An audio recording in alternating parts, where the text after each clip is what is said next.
வணக்கம். நான் உங்கள் Varun Srivatsan. Welcome to my channel சனாதனம் சிம்பிளிஃபைட். மீண்டும் நான் வார கடைசியில் உங்களை மீண்டும் சந்திப்பதில் மகிழ்ச்சி அடைகின்றேன் நண்பர்களே. இன்றைக்கு நாம் புதிய கோயிலை பார்ப்போம்.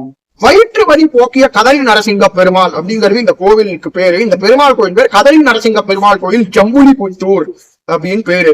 மதுரையிலிருந்து தேனி வழியாக ஆண்டிப்பட்டின்னு ஒரு ஊர் இருக்குங்க. மதுரையிலிருந்து தேனி போற வழியில இந்த ஆண்டிப்பட்டிக்கிட்டே 5 கிலோமீட்டர் தொலைவில் இருக்கிற உள்ள ஒரு சின்ன கிராம ஊர் தான் ஜம்புலிபுத்தூர்.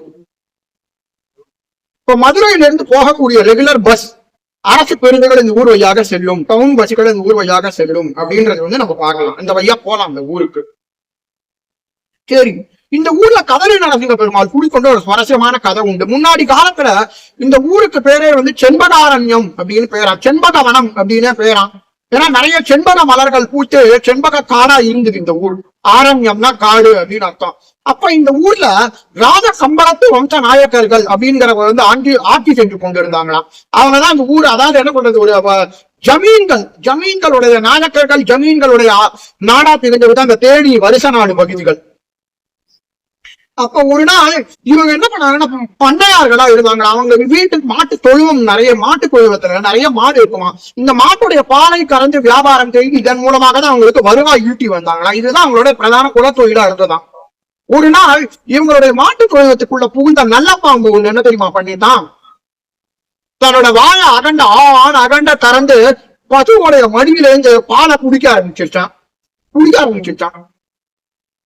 இப்படியே ஏன் பசுவோட மடியில பால் வத்தி போயிருக்குன்றது வெகு நாட்களா இது நடக்குது. ஏன் பசுவோட மடியில அடிக்கடி பால் வத்தி போகுது இப்படின்னு போய் கேட்க இவங்க எல்லாருக்கும் சந்தேகம் வந்துருச்சான்.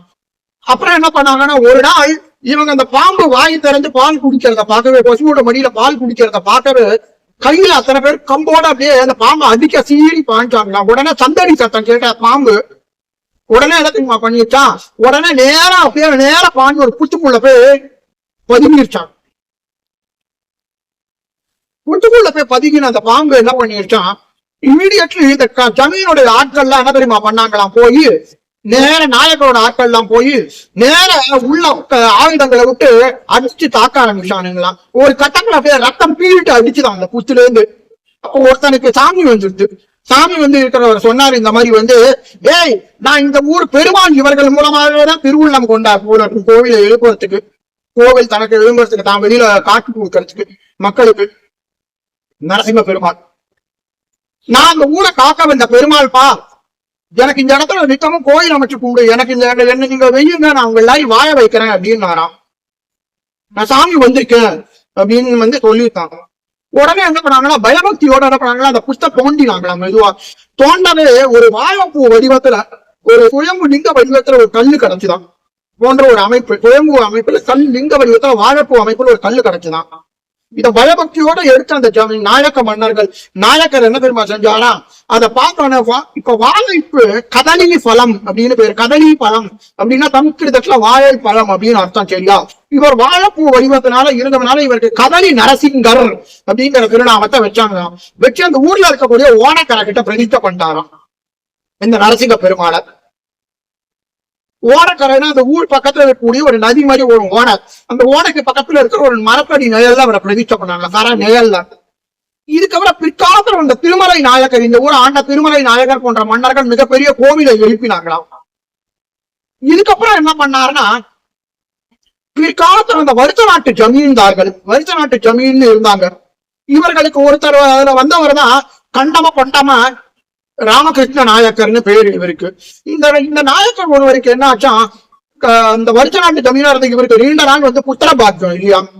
அவர் என்ன செஞ்சாருன்னா, இந்த கோவில உத்தரகாமியஸ்தி யாகம் பண்ணாராம். உத்தரகாமியஸ்தி யாகம் பண்ணோன்னே இந்த கோவில் இந்த மாதிரி இவருக்கு குழந்தை பிறந்துட்டா. இதுக்கு நன்றி கடனா அவர் இந்த கோவிலுக்கு நிறைய திருப்பணிகளை பண்ணாராம். இன்னமும் கூட சரி, இந்த கோவில்ல அவருடைய இந்த ஜமீன்தாருடைய வாரிசுகள் 8ஆம் நாள் சித்திர மாசம் 8ஆம் நாள் திருவிழாக்கு அவர்களுடைய மண்டகப்படி மரியாதைகளை இன்றும் இந்த ஜமீன்தார் ஒரு நாள் பெற்று வருகிறார்கள். அவர்களுக்கு இந்த கோவில்ல கட்டளை உண்டு, ஜமீன் கட்டளைன்னு பேரு. சித்திர பிரமோற்சவம் ஒரு நாள் 8ஆம் நாள் அன்று இவர்களுக்கு அந்த மரியாதை உண்டு, சிறப்பு மரியாதை கட்டளையும் உண்டு இந்த கோவிலுக்கு அவங்களுக்கு. சரி, இப்ப நம்ம கோவிலுக்கு போவோம். சன்னதி தீர்த்தம் அப்படிங்கிற தீர்த்த கரையோர ஓரத்துல அழகர அமைஞ்சிருக்கு கோவில். இந்த கோவிலுக்குள்ள போனீங்கன்னா 40க்கும் 2 பக்கம் 2 திண்ணைகளோட அமைஞ்சிருக்கு கோவில். உள்ள போனீங்கன்னா 40க்கும் மேற்பட்ட கலை தூண்கள் அழகு சேர்க்கிறது நாயக்கர் கால திருப்பணி கோவில் இது. இந்த கோவிலுக்கு நேரம் நம்ம உள்ள போறோம்னா, உள்ள போகும்போது முதல்ல யார் காட்சி தராருன்னா, முதல்ல நம்ம பெருமாளை சேவிக்க முடியாது. இந்த கோவில்ல முதல்ல நம்ம பார்க்கக்கூடிய தேவதை யாருன்னா கதலி நரசிங்கரை சேவிக்க போறோம். நேரம் நுழையும் போது பிராகாரம் கட்டது அர்த்த மண்டபம். அப்புறம் இது கொடிமரம், பலிபீடம், கருடாழ்வார் பெருமாளை நோக்கி இருக்கார். பெருமாளை நோக்கி இருக்கிற கருடாழ்வார் எப்படி இருக்காருன்னா 2 கருடாழ்வார் வச்சிருக்கார். கதலி நரசிங்கரை நோக்கி சிறியது பெரியதா இருக்கக்கூடிய 2 கருடங்கள். அடுத்தது நம்ம பார்க்க போறது யாருன்னா, இந்த கோவில பைரவர் இருக்கார். எப்படி தாடி கொம்பு கோவில நம்ம பைரவர் பார்த்தோம்னா இந்த வரக்கூடிய வீடியோஸ்ல இந்த மாதிரி இந்த கோவிலும் ஒரு பைரவர் இருக்கார், கஷேத்திரபாலக மூர்த்தியா. இந்த கஷேத்திரபாலக மூர்த்தியா இருக்கக்கூடிய பைரவர் தன் கையில தண்டாயுதமும் கபாலமும் வச்சுட்டு இருக்கார். இந்த பைரவரை பற்றி கூட மிகவும் சக்தி வாய்ந்த பைரவர் இவர். இந்த கோவில்ல எப்படின்னா, இந்த கோவில்ல இவருக்கு தினமும் திருமஞ்சன அபிஷேகம் பண்ற பட்டர் ஒரு நாள் இந்த கோவிலே தங்குவது வழக்கமா. ஒரு நாள் என்ன தெரியுமா பண்ணியிருக்காரு இந்த பட்டர், இவருக்கு அபிஷேகம் அலங்காரம் பண்ற பட்டர் என்ன தெரியுமா பண்ணிருக்கா, ஒரு நாள் தெரியாதனமே காலை நீட்டி தூக்கிட்டாரா பைரவரை நோக்கி. பைரவர் என்ன தெரியுமா பண்ணாரா, அப்படியே நேரம் அந்த பட்டரை கோவிலோட தேடிக்கிட்டு தூக்கி வச்சாராம். அப்படியே அங்க விழுந்தாராம் பட்டர். மறுநாள் காலையில பட்டர் பைரவர் சன்னதிக்கு போயிட்டு, உனக்கு அபிஷேகமும் அலங்காரமும் பண்ற நான் என்ன நீ இப்படி சோதிக்கலாமா, என்ன நீ இப்படி பண்ணலாமான்னு சொல்லிட்டு ஒரு பெரிய கடப்பாறை எடுத்து பைரவரோட நெத்தியில போட்டாராம். பைரவரோட நெத்தியில வலு விழுந்துட்டான். அப்புறம் பிற்காலத்துல இந்த மாதிரி ஒரு விக்கிரகத்தை இந்த மாதிரி பின்னப்பட்டவனார். அப்புறம் பைரவர் கிட்ட மன்னிப்பு வேண்டிட்டாராம் பட்டர். மன்னிச்சிருப்பா, நான் ஆஸ்தானத்துல சென்று விட்டேன், என்னை மன்னித்துக்கொள், என் அறியாமையை மன்னித்துக்கொள்னு கேட்டாராம்.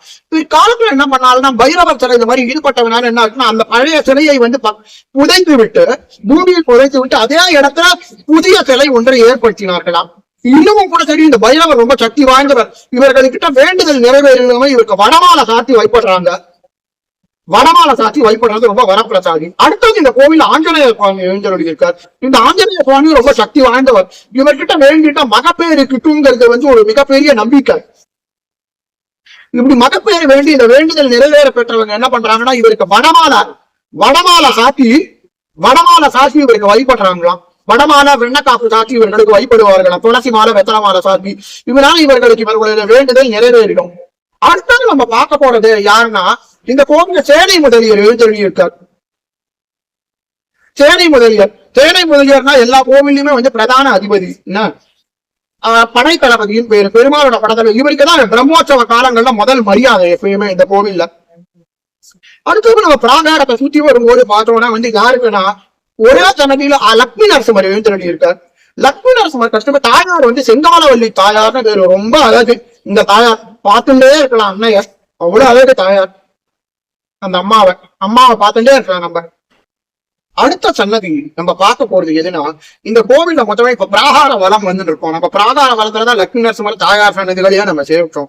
பிராகார வளத்துல இன்னும் வரும்போது என்ன சன்னதி இருக்குன்னா, தாயார் சன்னதிக்கு அடுத்தது ஒரு பிராகாரத்துல 5 கிருஷ்ணர்கள் இருக்காங்க. ஒரே இடத்துல 5 கிருஷ்ணர்களை பாக்குறது ரொம்ப அபூர்வம் தானே. அதுக்கப்புறம் அப்படியே நேரம் ஆழ்வார் ஆச்சாரியார்கள் இருக்காங்க.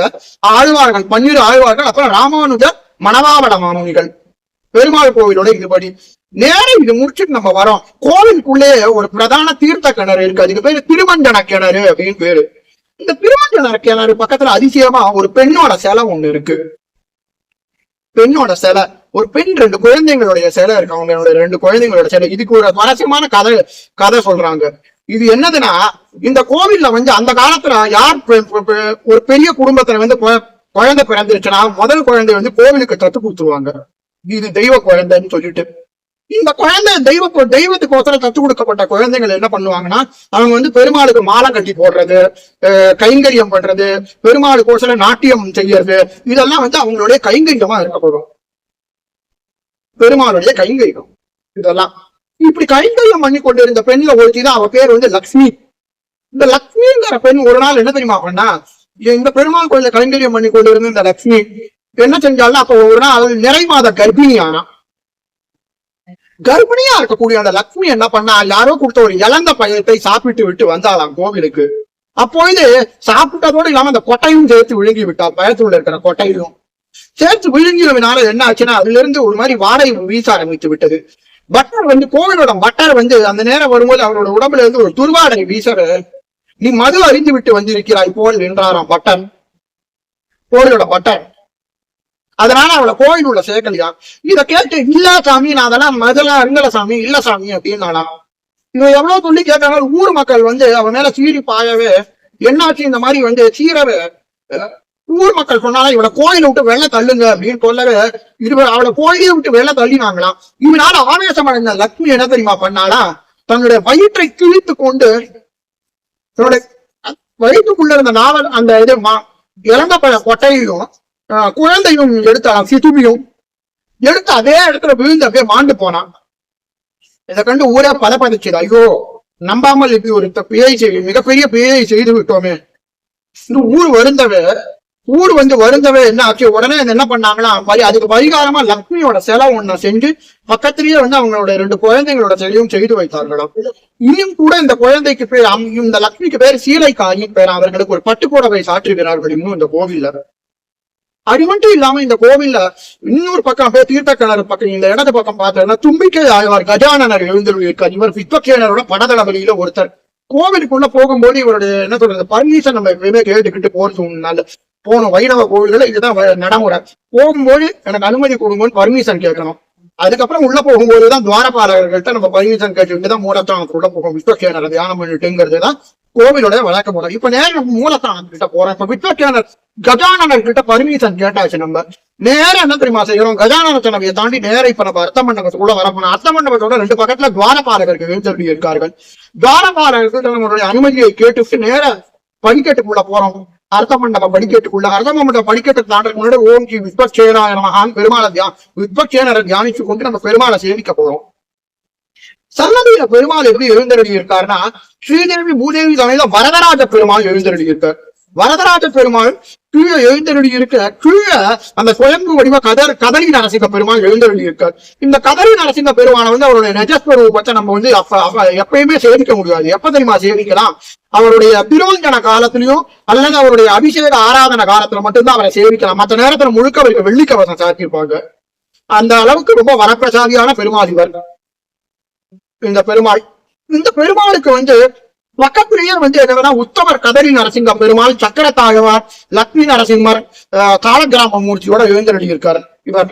இந்த கோவில் இதை விட விசேஷம் என்னன்னா, இந்த கோவில்ல எப்பயுமே பார்த்தீங்கன்னா இன்னமும் கூட திருவிழாக்கள் நடக்கும். சித்திர மாசம் புரட்டாசி சித்ரா பிரம்மோற்சவம், புரட்டாசி மாசம் நவராத்திரி திருவிழா, மார்கழி மாசம் வர வைகுண்ட ஏகாதசி, இதெல்லாம் ரொம்ப ரொம்ப விசேஷமான திருவிழாக்கள். இன்னமும் இந்த கோவில்ல பெருமாளுக்கு வாகனங்கள் பழுதடையாத நிலையில நல்ல நிலையில இருக்கு. சிம்ம வாகனம், அம்ச வாகனம், சேஷ வாகனம், கருட வாகனம், ஹனுமந்த வாகனம், குதிரை வாகனம், இது எல்லாமே அவருக்கு இருக்கு. இந்த கோவில் மக்கள் என்ன ஆசைப்படுறாங்கன்னா, பெருமாளுக்கு திருத்தேர் ஒன்றை பண்ணி சமர்ப்பிக்க வேண்டும் என்று ஆசைப்படுகிறார்கள். அது மட்டும் இல்லாம இந்த கோவிலுக்கு வந்து ஓடுகள் மேய வேண்டும்.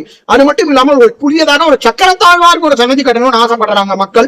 அவர்களுடைய ஆசைகள் நிறைவேறட்டும் எம்பெருமானுடைய சங்கல்பத்தினார். ஆக இந்த நரசிம்மர், இந்த கோவில்ல நரசிம்மர் எவ்வாறு வயிறு வலியை நீக்கினாருங்கிறதுக்கு ஒரு சுவாரஸ்யமான கதையும் உண்டு. இந்த கோவில் இருக்கக்கூடிய பட்டர் வந்து சொல்றாரு, இந்த மாதிரி தன்னுடைய மூதாதையார்கள்லாம் காஞ்சிபுரத்துல இருக்கக்கூடிய பெருமாளுக்கு கைங்கரியம் பண்ணிட்டு இருந்தாங்களாம் பெருமாள் கோவில்கள்ல. அப்போ இவர்களுடைய தலைமுறையில வந்த ஒருத்தருக்கு தீராத வயிறு வலியாம், எவ்வளவு மருத்துவம் பார்த்தும் குணமாகலையாம். அப்ப இந்த கதலி நரசிங்க பெருமாள் வந்து கனவுல வந்து சொன்னாராம், அந்த மாதிரி வந்து நீ என்னுடைய சேத்திரமான ஜம்புலி புத்தூருக்கு வந்து எனக்கு கைங்கரியம் பண்ணப்பா, உன்னுடைய வயிறு வலி தீர்வுன்னு சொன்னாராம். உடனே இந்த கோவிலுக்கு வந்து இந்த கைங்கரியம் செய்யவே அந்த இவருடைய எந்த பட்டருக்கு வந்து வயிறு வலி தீராத வயிறு வலி இருந்துச்சோ அந்த வயிறு வலி வந்து உடனே மறைஞ்சிருச்சான். அடுத்த க்ஷணமே குணப்படுத்திட்டாராம் வைத்தியரா இருந்த நரசிம்மர். இவருடைய தலைமுறையில வந்தவர்கள் தான் இன்னைக்கு இந்த கோவில கைங்கரியம் பண்றாங்க இன்னும். ஆக இந்த நரசிம்மர் ரொம்ப ஒரு வரப்பிரசாதியான நரசிம்மர். சுயமா பூமியில வெளிப்பட்டு வயிறு வலியை நீக்க அந்த நரசிம்மரை நீங்க எல்லாரும் தர்சனம் பண்ணுவோம். உங்களுக்கு நோய் நொடிகள் நீங்கி ஆரோக்கியமான வாழ்வை கொடுப்பாருங்கிறது இன்னும் இந்த நரசிம்மருடைய அருளாளர் ஜம்புலிபுத்தூர் நரசிம்மர். நன்றி, வணக்கம்.